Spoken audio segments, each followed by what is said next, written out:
नमस्कार बच्चों, इस YouTube चैनल पर राजेश सर आपका स्वागत करते हैं। आज अपन पढ़ेंगे किस प्रकार से इलेक्ट्रॉनों को कक्षकों में भरा जाता है, यानी किसी भी परमाणु में इलेक्ट्रॉनों की किसी कोष में व्यवस्था किस प्रकार से होती है, वो इलेक्ट्रॉन कहाँ कहाँ पाए जाते हैं। क्योंकि एक कोष होता है, कोष के अंदर उपकोष पाए जाते हैं और उपकोष में भी कक्षक पाए जाते हैं। तो उन कक्षकों में इलेक्ट्रॉन को किस प्रकार से भरा जाता है, उनको किस प्रकार से फुलफिल किया जाता है किसी भी एटम में। तो अपन इलेक्ट्रॉनिक व्यवस्था को देखते हैं कि जब अपन इलेक्ट्रॉनों को लिखते हैं या इलेक्ट्रॉनिक विन्यास को लिखा जाता है तो उसमें इलेक्ट्रॉनों को किस तरह से वितरित किया जाता है, डिस्ट्रीब्यूशन ऑफ इलेक्ट्रॉन्स किस तरह से होता है। तो बच्चों इसके लिए एक योजना आई थी जिसको अपन कहते हैं बोरबरी योजना, यानी बोरबरी योजना कहते हैं हम उसको, जिस तरह से इलेक्ट्रॉन को भरा जाता है उस भरने की व्यवस्था को बोरबरी योजना कहते हैं। इसके आधार पर ही इलेक्ट्रॉनों को विभिन्न कक्षकों में भरा जाता है। तो बोरबरी योजना के अंतर्गत जो सबसे पहले जो सिद्धांत आया था वो आया था ऑफबाउ सिद्धांत।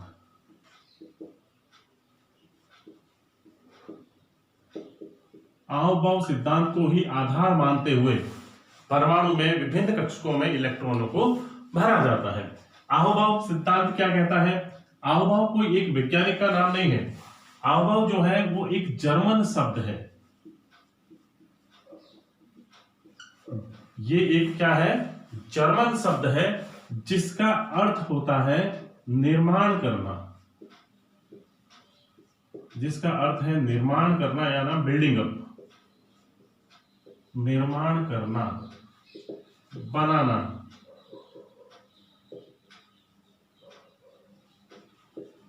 बिल्डिंग अप यानी किस तरह से कक्षकों का निर्माण होता है, यानी किस तरह से कक्षक जो होते हैं वो इलेक्ट्रॉनों द्वारा भरे जाते हैं। जब भर जाते हैं तो हम कहते हैं कि कक्षकों का निर्माण हो चुका है। तो ऑफबाउ सिद्धांत के अनुसार नियम दिए जाते हैं, यानी कुछ नियमों के आधार पर हम इलेक्ट्रॉनों को कक्षकों में भरते हैं। कौन कौन से नियम आते हैं इसमें 4 नियमों का अपन उपयोग करते हैं। पहला है N+L नियम। दूसरा जो नियम है वो है हुंड के अधिकतम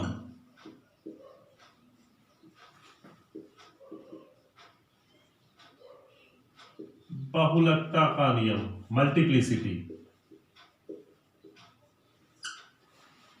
और तीसरा है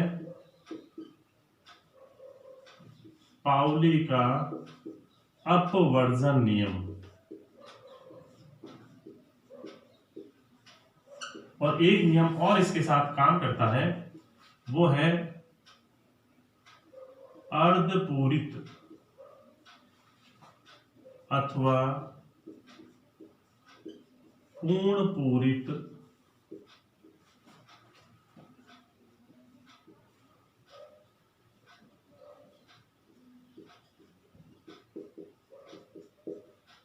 उपकोषों का स्थायित्व, या हम इन्हें कक्षक भी कह सकते हैं। तो उपकोषों का स्थायित्व, ये 4 रूल के आधार पर हम इलेक्ट्रॉनों को किसी भी परमाणु में उसके कक्षकों में भरते हैं। तो अपन बात करेंगे किस किस तरह से भरते हैं। सबसे पहले तो ऑफबाउ सिद्धांत क्या कहता है? ये सिद्धांत ये कहता है कि जब इलेक्ट्रॉनों को किसी परमाणु के कक्षकों में भरा जाता है तो ऊर्जा के आधार पर उनको भरा जाता है। यानी सबसे पहले इलेक्ट्रॉन उस उपकोष में भरा जाता है जिसकी ऊर्जा सबसे कम होती है। या अगर हम एक ही उपकोष में कक्षकों की बात करें तो उस कक्षक में सबसे पहले इलेक्ट्रॉन भरा जाएगा जिसकी ऊर्जा क्या होती है? सबसे कम होती है।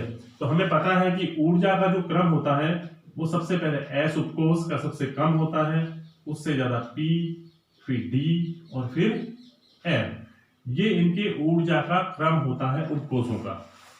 यानी S उपकोष की ऊर्जा सबसे कम इसलिए होती है क्योंकि ये नाभिक के सबसे नजदीक होता है। P उपकोष उससे थोड़ा दूर होता है, D और दूर और M और ज्यादा दूर। तो जैसे जैसे नाभिक से दूरी बढ़ती जाएगी उपकोषों की, उनकी ऊर्जा का मान भी बढ़ता जाएगा। तो सबसे पहले इलेक्ट्रॉन जो है वो कहां आएगा? जिसकी ऊर्जा न्यूनतम हो, ऊर्जा कम होती है जिसकी सबसे कम होती है, इलेक्ट्रॉन सबसे पहले उसी उपकोष में भरा जाता है। तो ऊर्जा के बढ़ते क्रम के आधार पर इलेक्ट्रॉनों को भरा जाता है, ये ऑफबाउ ने बताया। अब हम ये ज्ञात करेंगे कि किसकी ऊर्जा कम होती है और किसकी अधिक होती है। इसके लिए एक नियम दिया गया बच्चों, उसे हम कहते हैं n प्लस एल का नियम। n प्लस एल नियम कहलाता है। क्या कहता है ये n प्लस एल नियम? ये n प्लस एल नियम का अर्थ ये हुआ कि इसमें n जो होता है वो तो होती है मुख्य क्वांटम संख्या,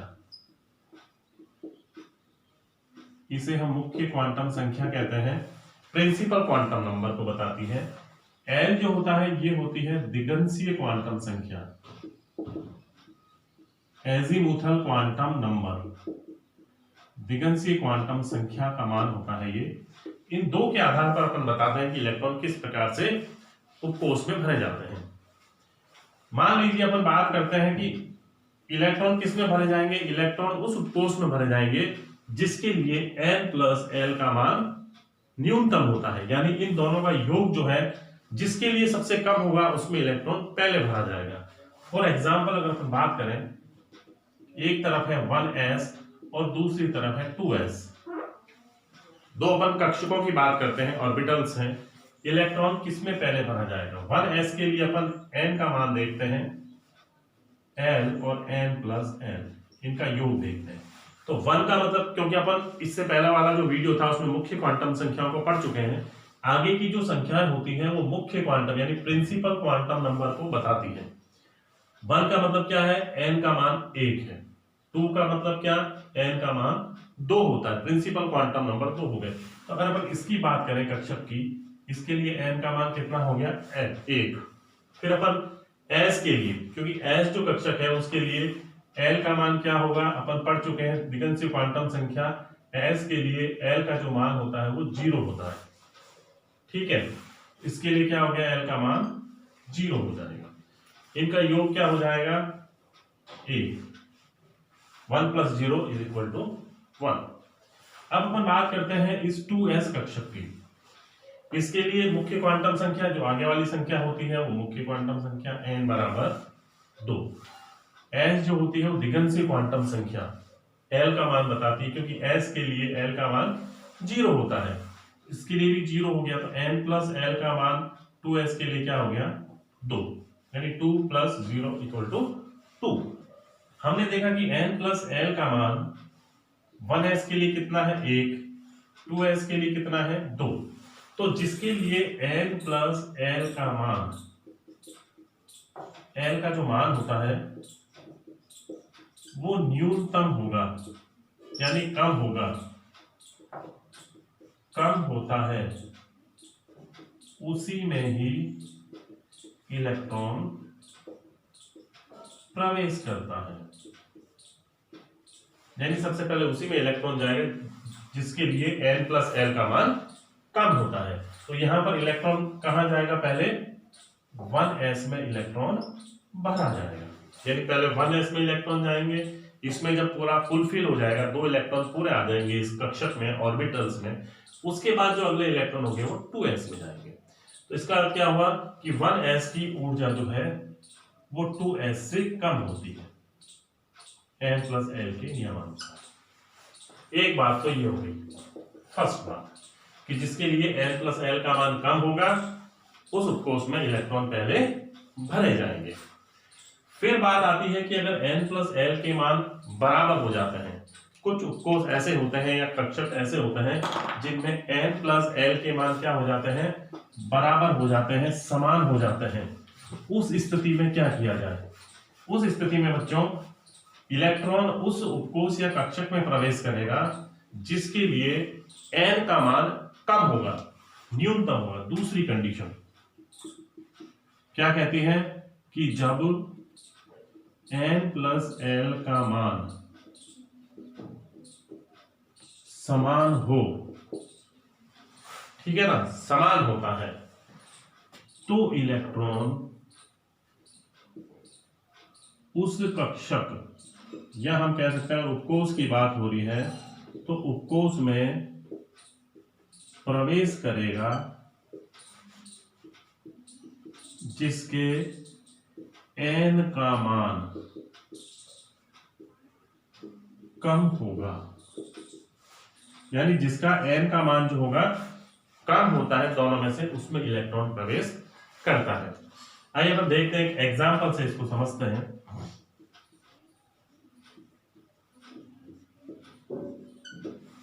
3d तथा 4p, ये दो उपकोष हैं, इसमें इलेक्ट्रॉन पहले किस में भरा जाएगा? देखते हैं अपन 3d के लिए n का क्या मान होगा। 3d के लिए n का मान कितना होता है? 3। l का मान कितना होगा? क्योंकि d की दिगंत से क्वांटम संख्या जो होती है वो, क्योंकि अपन को पता है s के लिए 0 होती है, p के लिए 1 होती है, तो d के लिए कितनी होगी? 2 होती है। l का मान कितना हो जाएगा? d के लिए 2 होता है। इनका योग कितना हो जाएगा? n प्लस l बराबर 5। फिर अपन देखते हैं 4p के लिए। 4p के लिए n का मान कितना है? क्योंकि 4 लिखा हुआ है, 4 होता है। चौथे कक्ष की अपन बात कर रहे हैं, कोष की। l का मान क्योंकि p के लिए कितना है? 1 होता है, 1 हो गया। n प्लस l का योग कितना हो गया? 5 हो गया। अब दोनों ही उपकोष के लिए n प्लस l का मान कितना है? 5 प्राप्त होता है। ऐसी स्थिति में इलेक्ट्रॉन कहां जाएगा? तो ऐसी स्थिति में इलेक्ट्रॉन उस उपकोष में प्रवेश करता है जिसके लिए n का मान न्यूनतम होता है। इन दोनों में n का मान न्यूनतम किसका है? इसका 3 है, इसके लिए 4 है। तो इलेक्ट्रॉन कहां जाएगा? जिसके n का मान कम होगा। यानी इलेक्ट्रॉन 3d में पहले भरा जाएगा 4p से, ठीक है, यानी ये पहले भरा जाएगा। इस प्रकार से n प्लस l का नियम लागू होता है इलेक्ट्रॉनों को भरने पर, ठीक है बच्चों। तो इस प्रकार से हम n प्लस l के नियम से उनके ऊर्जा स्तर का भी पता कर लेते हैं कि कौन सी उपकोष का ऊर्जा कम होता है और कौन से उपकोष की ऊर्जा अधिक होती है। तो इस प्रकार n प्लस l के नियम से हम ये पता कर लेते हैं कि इलेक्ट्रॉन किस उपकोष में। इस प्रकार बच्चों अपन n प्लस l के नियम से कक्षकों में ऊर्जा के बढ़ते हुए क्रम का पता लगा लेते हैं। यानी जिसके लिए n प्लस l का मान कम होता है उसकी ऊर्जा का मान कम होगा, जिसके लिए n प्लस l का मान अधिक होता है उसकी ऊर्जा का मान अधिक होता है। और जब दोनों का मान समान होता है तो जिस कक्षक के लिए n का मान कम होगा उसके लिए ऊर्जा का मान कम होता है। तो इस प्रकार हम ऊर्जा के क्रम का पता लगा सकते हैं और इसको अपन एक चित्र के रूप में सरलता से समझने के लिए इस प्रकार प्रदर्शित कर सकते हैं। बहुत ही सरल तरीका है। एक तरफ अपन लिख देंगे S, P, D और F, ये हमने उपकोष लिख दिए। दूसरी तरफ हम इसका क्रम लिख देंगे, यानी एक तो लिख देंगे 1S,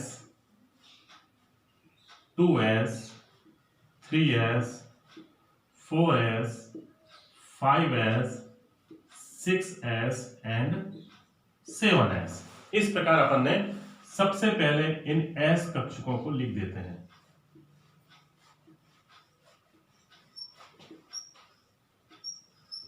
अब अपन क्या करेंगे बच्चों, क्योंकि पहला जो है उसमें एक ही रहता है, दूसरे में अपन 2 लिख देंगे, तो क्या लिख देंगे? P के नीचे 2P लिख देंगे। फिर क्या करेंगे, जब तीसरे की बात आती है तो इसमें अपन 3 उपकोष लिख देंगे, 3P के नीचे P और D के नीचे 3D।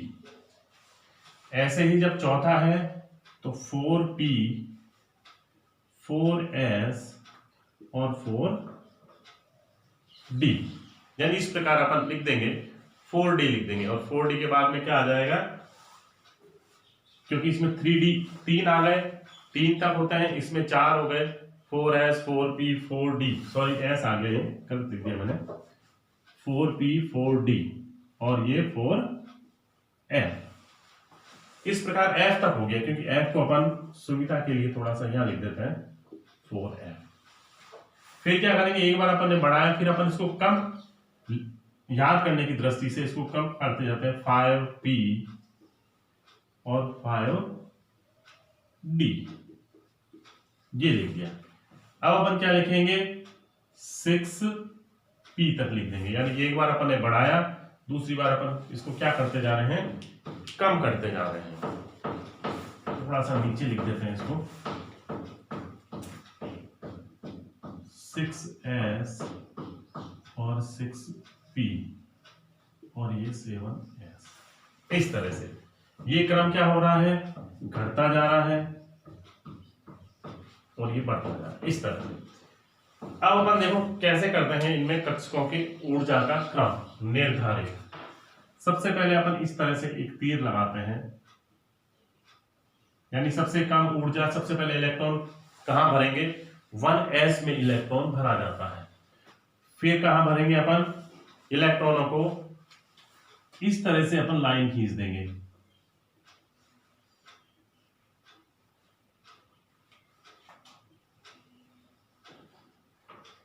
लाइनों को अपन तिरछा उस क्रम में खींचते चले जाएंगे इस तरह से। बिल्कुल भी गड़बड़ नहीं होगी अगर आप इसको बिल्कुल सही खींच रहे हैं तो।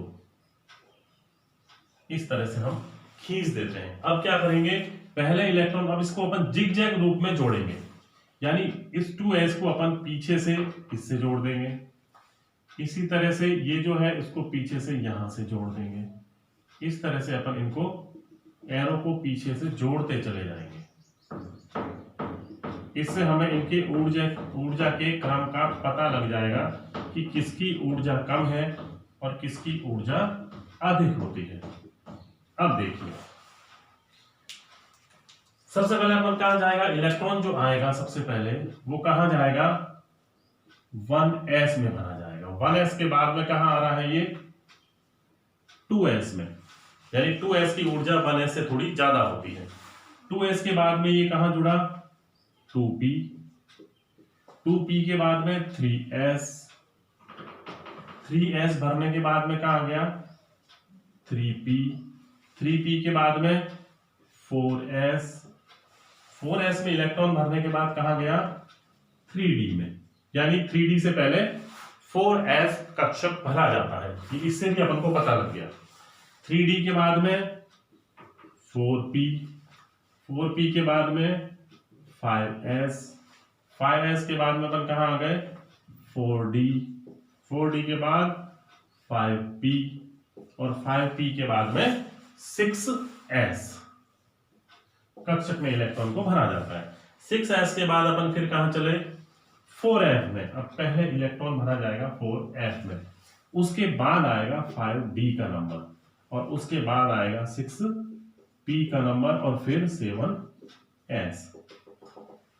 इस तरह से हम कक्षकों को भरते चले जाते हैं। तो ये n+l का रूल जो है ये कक्षकों के ऊर्जा के क्रम को भी निर्धारित करता है कि किसकी ऊर्जा सबसे कम है और किसकी ऊर्जा सबसे अधिक होती है। तो ये सबसे कम ऊर्जा वाला है, इलेक्ट्रॉन सबसे पहले इसमें आएगा, फिर 2s, 2p, 3s, इस तरह से सो ऑन बढ़ते चले जाते हैं। तो इस प्रकार n+l के नियम से अपन ऊर्जा के क्रम का पता लगा करके इलेक्ट्रॉन को उपकोषों में भर देते हैं। जब हम इलेक्ट्रॉन को उपकोषों में भर देते हैं बच्चों, तो फिर बात आती है कि उपकोषों में विभिन्न प्रकार के कक्षक पाए जाते हैं। केवल s उपकोष एक ऐसा होता है जिसमें केवल एक ही कक्षक होता है, उसके अलावा जितने भी उपकोष होते हैं उनमें एक से अधिक कक्षक पाए जाते हैं। जैसे अगर अपन बात करें p उपकोष की, d, f आदि जो उपकोष हैं, तो p में 3 कक्षक पाए जाते हैं, d में 5 होते हैं, f में 7 कक्षक पाए जाते हैं। तो इन कक्षकों में इलेक्ट्रॉन को किस प्रकार से भरा जाए, इसके लिए वैज्ञानिक आए हुंड नामक वैज्ञानिक ने अपना एक नियम दिया जिसे हम हुंड का नियम कहते हैं। हुंड का नियम, इन्होंने इलेक्ट्रॉनों को कक्षकों में भरने का तरीका बताया कि किस प्रकार से इलेक्ट्रॉनों को भरा जाता है। तो अपन पढ़ेंगे अब हुंड का नियम, जो दूसरे नियम की अपन बात करते हैं। हुंड के अधिकतम बहुलकता का नियम में बच्चों क्या होता है कि जब उपकोष में इलेक्ट्रॉनों को भरा जाता है तो इलेक्ट्रॉनों का पहले अयुग्मन रहता है, यानी इलेक्ट्रॉन पहले अनपेयर्ड रह करके प्रत्येक कक्षक में भरे जाते हैं। वे कक्षक जो समभ्रंश होते हैं, यानी जिनकी ऊर्जा लगभग समान होती है, एक ही उपकोष के होते हैं, उनमें पहले इलेक्ट्रॉनों को एक एक इलेक्ट्रॉन प्रत्येक कक्षक में भरा जाता है। यानी पहले वो अनपेयर्ड स्थिति में रहते हैं, अयुग्मित रहते हैं, और उसके बाद जब सारे कक्षक भर जाते हैं एक एक इलेक्ट्रॉनों से, उसके बाद उनका युग्मन शुरू होता है, पेयरिंग उसके बाद शुरू होती है। तो हुंड ने यही कहा कि जब उपकोषों में इलेक्ट्रॉनों को भरा जाता है तो पहले सभी समभ्रंश कक्षकों, समभ्रंश कहते हैं डीजेनरेट ऑर्बिटल्स, यानी ऐसे ऑर्बिटल्स जिनकी ऊर्जा समान होती है समभ्रंश कक्षकों में, तो पहले सभी इलेक्ट्रॉन सभी समभ्रंश कक्षकों में इलेक्ट्रॉन अयुग्मित अवस्था में रहते हैं। ठीक है, जब सभी कक्षकों में एक एक इलेक्ट्रॉन भर जाता है तो उसके बाद इलेक्ट्रॉनों का युग्मन, वो भी कौन से, विपरीत चक्रण वाले, है ना, विपरीत चक्रण वाले होने चाहिए इलेक्ट्रॉन। तो इलेक्ट्रॉनों का युग्मन शुरू होता है। कहने का मतलब ये हुआ कि उसके बाद हम कक्षकों में दो दो इलेक्ट्रॉनों को भरना शुरू करते हैं। इसे ही हुंड के अधिकतम बहुलकता का नियम कहते हैं। इसे अपन इस प्रकार एग्जाम्पल से समझते हैं कि ऐसे उपकोष जैसे कि पी उपकोष है, डी है, एफ है, इनमें कक्षकों की संख्या एक से अधिक होती है। पी उपकोष जो होता है इसमें 3 कक्षक होते हैं। डी उपकोष की अगर अपन बात करें इसमें 5 कक्षक होते हैं, और ऐसे ही एफ अगर उपकोष की अपन बात करें तो इसमें कितने, 7 कक्षक पाए जाते हैं, ऑर्बिटल्स पाए जाते हैं। तो बात आती है कि जब हम इसमें इलेक्ट्रॉनों को भरते हैं तो इलेक्ट्रॉनों को क्या होता है, सबसे पहले एक कक्षक में इलेक्ट्रॉन भरा, अगर इसमें 2 हैं तो इसमें हमने 2 भर दिए, और 3 है तो तीनों को इस तरह से भरा जाता है। ठीक है, यानी व्यवस्था इस प्रकार से रहेगी, ना कि अगर P3 में इलेक्ट्रॉनों को भरा जाए ये व्यवस्था रहेगी, ना कि हम क्या करेंगे, पहला इलेक्ट्रॉन भर देंगे, दूसरा और तीसरा, ये व्यवस्था गलत होती है। यानी पहले इलेक्ट्रॉन अयुग्मित अवस्था में एक एक कक्षक में भर जाते हैं, उसके बाद जब अगर चौथा इलेक्ट्रॉन आता है, अगर अपन P4 की बात करें, चौथा इलेक्ट्रॉन है तो फिर उसका युग्मन यहां होगा, चौथा इलेक्ट्रॉन यहां आएगा, ना कि हम उसे इस तरह से भर दें। ठीक है, ये व्यवस्था ही सही होती है। तो कहने का अर्थ ये हुआ कि पहले प्रत्येक कक्षकों में एक एक इलेक्ट्रॉन भरा जाता है। अगर जैसे हम बात करते हैं फॉर एग्जांपल B6 के लिए कौन सी व्यवस्था सही होगी, अगर इस तरह से क्वेश्चन आता है आपके, तो पहला इलेक्ट्रॉन, दूसरा, तीसरा, चौथा और पांचवा, 5 इलेक्ट्रॉन भरने के बाद छठा इलेक्ट्रॉन इस तरह से कक्षक में भरा जाएगा, और वो भी विपरीत चक्रण वाला, जिसका रोटेशन उसका अपोजिट होता है। दूसरी व्यवस्था इस प्रकार से हो सकती है कि 6 इलेक्ट्रॉन, पहला इलेक्ट्रॉन, दूसरा, तीसरा, चौथा, पांचवा और छठा, ये व्यवस्था नहीं होती। इलेक्ट्रॉन इस तरह से नहीं भरे जाते, इलेक्ट्रॉन को इस तरह से भरा जाता है ताकि इनमें ऊर्जा भी सही रहती है और इनका सिमेट्री जो है वो भी प्रॉपर रहती है। इस हिसाब से हुंड ने इस नियम को दिया। तो इलेक्ट्रॉनों को उपकोष में, कक्षकों में इस तरह से भरा जाता है। फिर आता है तीसरा नियम, पाउली का अपवर्जन का नियम। पाउली का अपवर्जन नियम क्या कहता है? पाउली का अपवर्जन नियम बच्चों, पाउली ने यह कहा कि किसी भी परमाणु के, किसी एक परमाणु के किन्हीं 2 इलेक्ट्रॉनों की चारों क्वांटम संख्याएं कभी भी समान नहीं हो सकती।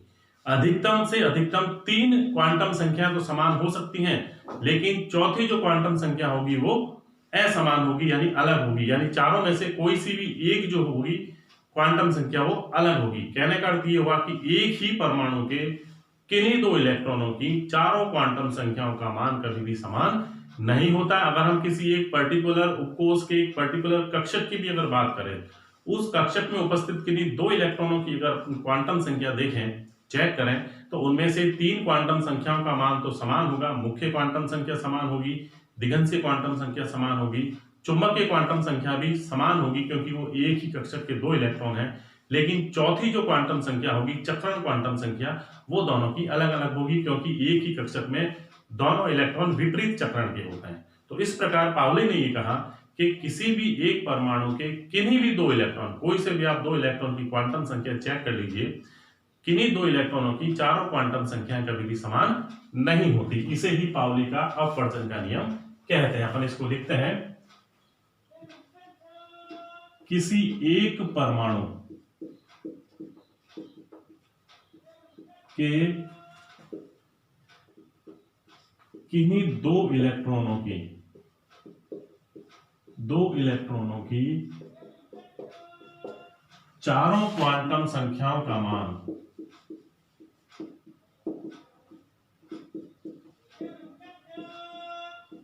कभी भी समान नहीं होता।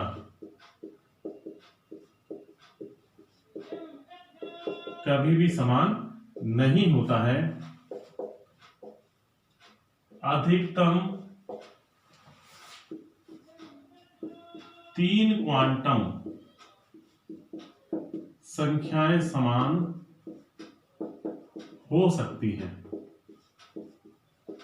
यानी 3 क्वांटम संख्याओं तक मान समान हो सकता है, लेकिन चौथी कोई सी भी होगी उसका मान समान नहीं होगा। फॉर एग्जाम्पल अगर इसका अपन उदाहरण लेकर के देखें कि अगर अपन कक्षक की बात कर लें, मान लीजिए अपन 2s कक्षक में उपस्थित दो इलेक्ट्रॉनों की चारों क्वांटम संख्याओं के मान देखते हैं कि इसमें 2 इलेक्ट्रॉन हैं, एक का चक्रण ऊपर की तरफ, नीचे का मतलब एक दक्षिणावर्त घूमता है, दूसरा वामावर्त, यानी एक क्लॉकवाइज और दूसरा एंटी क्लॉकवाइज घूमता है। तो हम इन दोनों के इलेक्ट्रॉनों की चारों क्वांटम संख्याओं के मान देखते हैं। ये पहला इलेक्ट्रॉन है, इसके लिए n, l, m और s के मान अपन देखते हैं क्या होंगे, क्योंकि ये 2s में है इलेक्ट्रॉन, तो n का मान क्या हो गया, 2 होगा, मुख्य क्वांटम संख्या। s इसका उपकोष है, s के लिए l का मान हमेशा क्या होता है, 0 होता है। और जब l का मान 0 है तो m के मान कितने होंगे, एक ही होगा, वो भी क्या होगा, 0 होगा। अभिविन्यास इसका 0 होता है। और चूंकि इसका हम इसको ऊपर की तरफ मानते हैं तो ये कल्पना की जाती है कि ये क्लॉकवाइज घूमता है, इसलिए इसका s का मान +½ होता है। इसी प्रकार हम इसके दूसरे इलेक्ट्रॉन की बात करें, इसकी भी चारों क्वांटम संख्याएं अगर अपन देखते हैं, उनके मान क्या क्या होंगे, क्योंकि ये भी एक ही कोष में उपस्थित है, यानी मुख्य क्वांटम संख्या इसके लिए भी क्या है, 2 होती है, दूसरे कोष में है। समान उपकोष में है तो l का मान भी s के लिए क्या होता है, 0 होता है, क्योंकि जब l का मान 0 है तो m का भी एक ही मान प्राप्त होगा, वो भी 0। एक ही उपकोष और एक ही कक्षक है। फिर अब क्योंकि ये विपरीत चक्रण है इससे, यानी ये एंटी क्लॉकवाइज है, तो इसके लिए इसका जो मान होता है वो -½ होता है। इस प्रकार बच्चों हमने एक ही कक्षक के अगर दोनों इलेक्ट्रॉन के बीच चेक की क्वांटम संख्याएं, तो उसमें से पहली क्वांटम संख्या दोनों की समान, दूसरी भी दोनों की समान, तीसरी भी समान, लेकिन चौथी जो होती है वो दोनों की अलग अलग होती है। तो इससे पाउली ने ये बताया किसी भी परमाणु के किन्हीं 2 इलेक्ट्रॉनों की चारों क्वांटम संख्याएं कभी भी समान नहीं हो सकती, इसका मान कभी भी इक्वल नहीं हो सकता। अधिकतम 3 क्वांटम संख्या तो समान हो सकती है, लेकिन चौथी क्वांटम संख्या का मान अलग होगा। इसे ही पाउली के अपवर्जन का नियम कहते हैं। फिर हम बात करते हैं, चौथा एक नियम और काम आता है, अर्धपूर्ण और पूर्ण पूरित कक्षकों का स्थायित्व। अर्धपूरित और पूर्ण पूरित कक्षकों का स्थायित्व, ये जो स्थायित्व होता है बच्चों, कुछ इलेक्ट्रॉनिक विन्यास इस प्रकार के देखने के मिलते हैं कि उनमें जो सामान्य उनका इलेक्ट्रॉनिक विन्यास होता है उससे अलग हटके कुछ इलेक्ट्रॉनिक विन्यास पाया जाता है। ऐसा इसलिए होता है क्योंकि उनके उपकोष या तो आधे भरे होते हैं या पूर्ण भरे होते हैं। तो आधा भरा या पूरा भरा हुआ उपकोष जो होता है वो अन्य विन्यास की अपेक्षा अधिक स्थायी होता है। इसे हम अवभाव के अपवाद के रूप में कह सकते हैं, यानी ये जो कक्षकों का स्थायित्व होता है वो अवभाव का जो सिद्धांत था, अवभाव सिद्धांत का अपन इसको क्या कह सकते हैं, अपवाद कह सकते हैं। यानी अपवाद के रूप में इनका इलेक्ट्रॉनिक विन्यास पाया जाता है। कौन कौन से हो सकते हैं, जैसे अगर अर्धपूरित अगर बात करें, अर्धपूरित उपकोष जो हो सकते हैं वो है D5, F7 और P जो होता है वो 3। यानी ये जो विन्यास होते हैं ये अधिक स्थायी होते हैं अन्य विन्यास की तुलना में। ऐसे ही पूर्ण पूरित अगर उपकोष की बात की जाए, अधिक जो स्थायी होते हैं P6, D10 और F14। ये जो उपकोष होते हैं ये भी क्या होते हैं, अधिक स्थायी होते हैं, मोर स्टेबल होते हैं अन्य विन्यासों की तुलना में। अगर अपन अब इनके स्थायित्व की बात करें तो पूर्ण पूरित उपकोष अधिक स्थायी होता है, अर्धपूरित उससे थोड़ा सा कम स्थायी होता है, और ये होते हैं आंशिक पूरित उपकोष। इस प्रकार से हम इनके उपकोषों के स्थायित्व की क्रम की अगर बात करें तो इस प्रकार से इन उपकोषों का स्थायित्व पाया जाता है। अपन इनके एग्जाम्पल देखते हैं कि कौन कौन से ऐसे इलेक्ट्रॉनिक विन्यास हैं जो इसमें अवगाव के सिद्धांत के अपवाद स्वरूप उनका अन्य जो विन्यास होता है वो अधिक स्थायी होता है उसकी रियल विन्यास से। एग्जाम्पल देखते हैं अपन, क्रोमियम की बात करते हैं। क्रोमियम का परमाणु क्रमांक जो होता है वो 24 होता है, यानी इसमें 24 इलेक्ट्रॉन की अगर हम बात करें तो इसके अगर अपन बाहरी कोष का इलेक्ट्रॉनिक विन्यास देखें, विन्यास इसका होता है 3d4 और 4s2, यानी ये इसका एक जनरल इलेक्ट्रॉनिक विन्यास होता है अवगाव सिद्धांत के अनुसार अगर अपन इसमें इलेक्ट्रॉन को भरें तो। लेकिन होता क्या है, इन दोनों की ऊर्जा में बहुत कम अंतर होने के कारण एक इलेक्ट्रॉन जो होता है वो जंप करके 3d में आ जाता है, यानी 3d उपकोष में एक इलेक्ट्रॉन आ जाता है, और इसका जो वास्तविक अगर हम बात करें रियल इलेक्ट्रॉनिक कॉन्फ़िगरेशन की, इसका जो रियल इलेक्ट्रॉनिक कॉन्फ़िगरेशन होता है वो क्या हो जाता है 3d5 और 4s1। ये इसका इलेक्ट्रॉनिक विन्यास कहा जाता है। ऐसा क्यों होता है, क्योंकि एक इलेक्ट्रॉन इसमें जंप करके आ जाता है और ये अब जो उपकोष है ये अब क्या हो गया, अर्धपूरित हो गया, यानी ये भी क्या हो गया, आधा भर गया।